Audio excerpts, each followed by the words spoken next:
Ayan, good morning Taiwan! Good morning beautiful people! Good morning Philippines!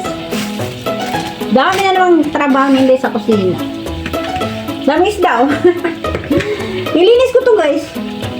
Kalahati lulutuin ko mamayang gabi. Kalahati tatago sa rep. Tapos magmamarinate ako ng manok na boneless. Magsisilbing baon ito ng aking alaga. Ano yan? Ng aking anak ng alaga. Gusto niya kasi laging may baon na boneless na chicken. Ngayon, imamarinate ko siya.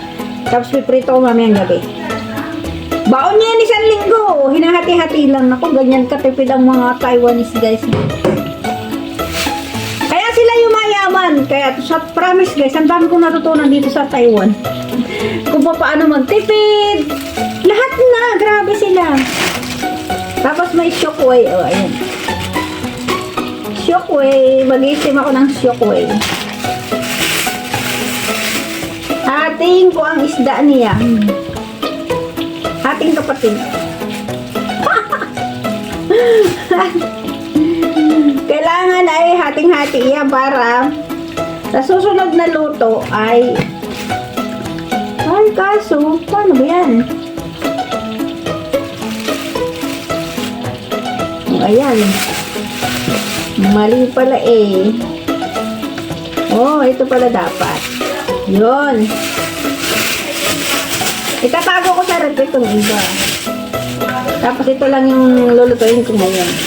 Ay, mamayang hapon, nire-ready ko lang. O, diba? Kung sa atin sa Pilipinas ito, isang kainan lang yan. Pero alam nyo guys, itong isdang lulutuin ko na to, hindi lang niya isang kainan niya, baka abutin pa nila ng 3 days yan. Kasi, ang kain nila, utik-utik lang yan. Kunti-kunti lang, ganyan katipid ang mga Taiwanese. Kaya silang yaman-yaman nila.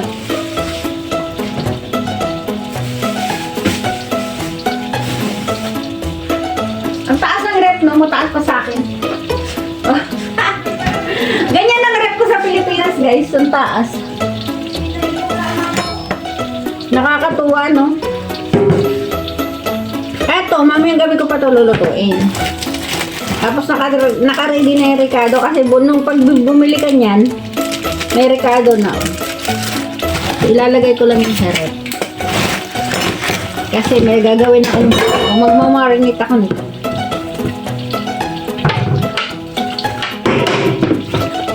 Nagluluto rin nga pala ako guys ng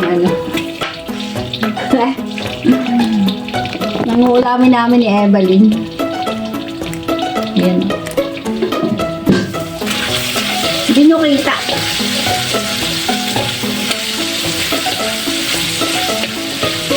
Steak yan. Steak na baboy.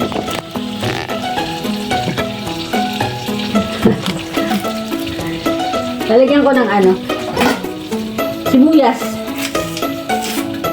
Yung aking steak na baboy para masarap yung kain namin ni Evelyn. At kami ni Evelyn ay magmumukbang na naman.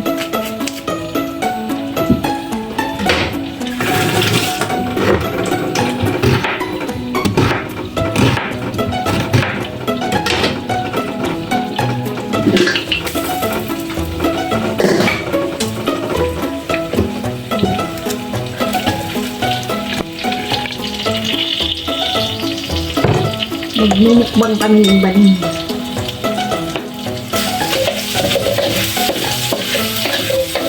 Kita nyo? Ayan o, steak na baboy yan.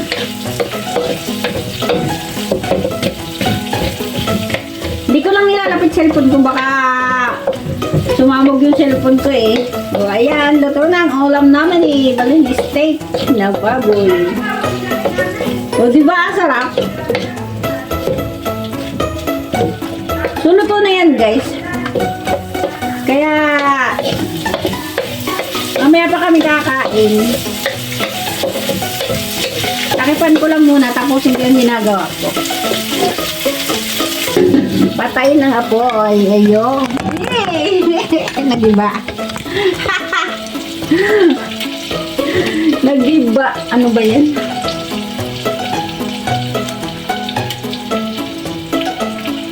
Balik tayo dito sa trabaho. Balik.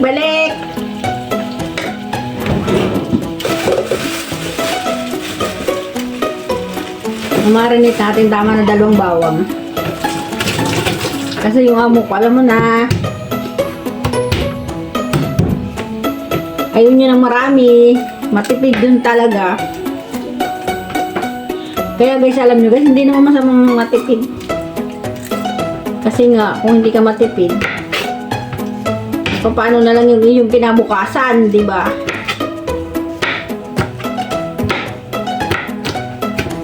Kaya dapat wag wag ubos-ubos biyaya.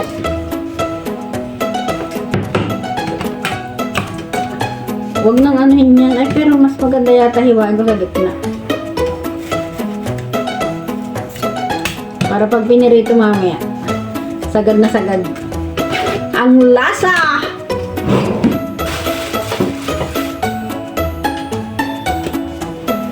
Paminta!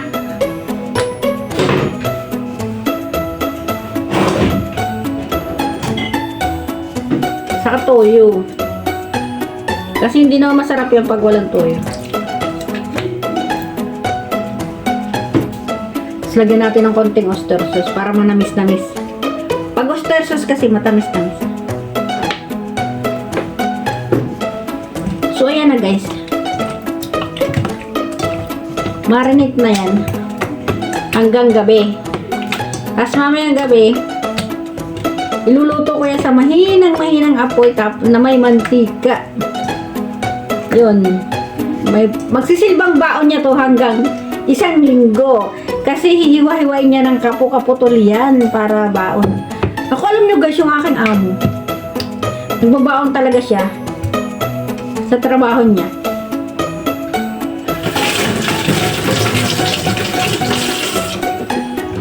So ayan nga, itatago ko to sa ref. Cover ko yan. Maya-maya ng konti. Kasi may gagawin pa akong iba. Ang dami kong gagawin guys, hindi nyo naitandaan. Yan. Nagluluto na naman ako ng gulay. Ay, ito panlawak ko sa nilaga. Kasi may nilaga kami.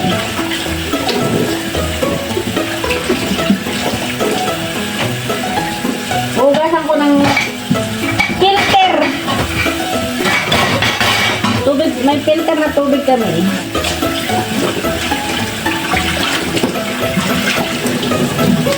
Tapos ito, kakainin ko to.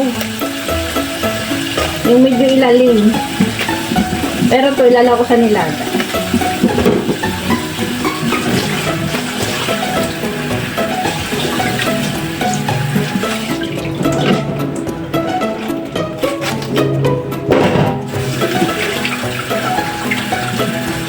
Kami trabaho ni Inday.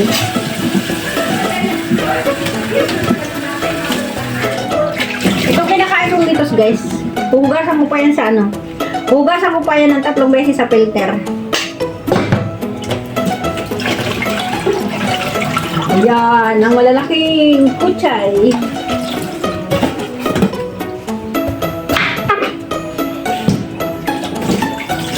Grabe guys, hindi nyo alam. Wala akong nakikita ganito sa Pilipinas. Ang mustasang malalaki. Ang lalaki talaga niya, oh.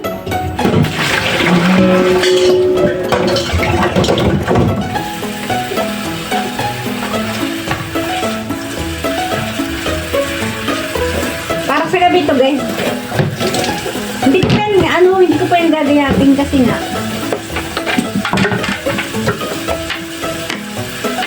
Hugasan ko pa yung bago lutuin.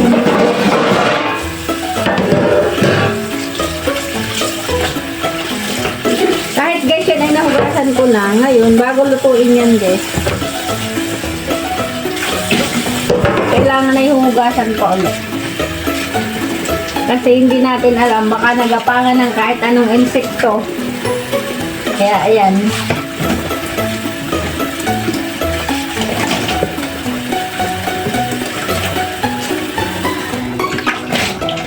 Kaya huwag na kayong magtaka kung bakit ang pinapakita ko palagi sa inyo ay trabaho ko sa kusina.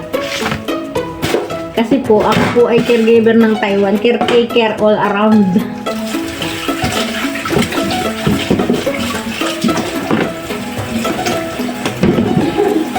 At At isa din po akong content creator. So, ayan, yung Shokoy. Ang sarap ng Shokoy. Paborito ko to, guys. Tapos, paborito din to ng mga amo. Shokoy!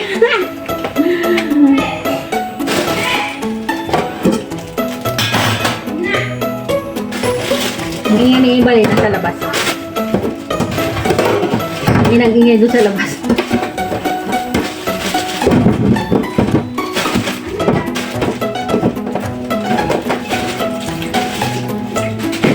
Hindi nyo tinatanong, ang niluto kong ulam namin ni Ibalin ngayon ay nilagang baboy. Tapos, yun na nga, steak na baboy. Ah, sarap.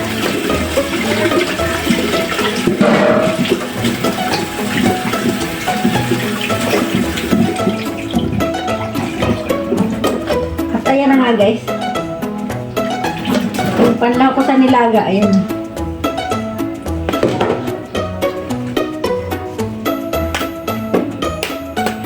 Yan ang panlak sa nilaga. Hinugasan ko pa yan ng filter na tubig. Filter na tubig.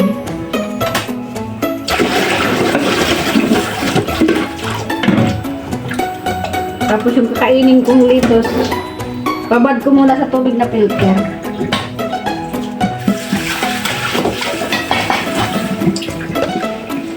Maraming salamat sa panonood. Dahil ako ay matatapos na. Ipaglalagay ko na to sa rep, pero lagyan ko muna ng asin. Ilulutuin ko isda mamaya, lalagyan kong asin.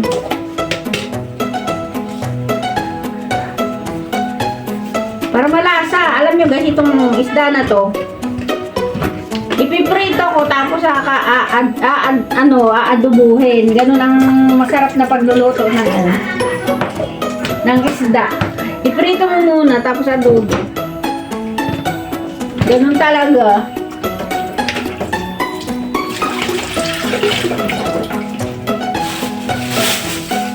So, kailangan ibalot natin sa sa plastic pag nilagay natin sa rep. Para hindi mangamoy yung loob ng rep. Balot na balot dapat. Maraming salamat sa panonood dahil ako nakatapos na naman ng isang video. Salamat everyone.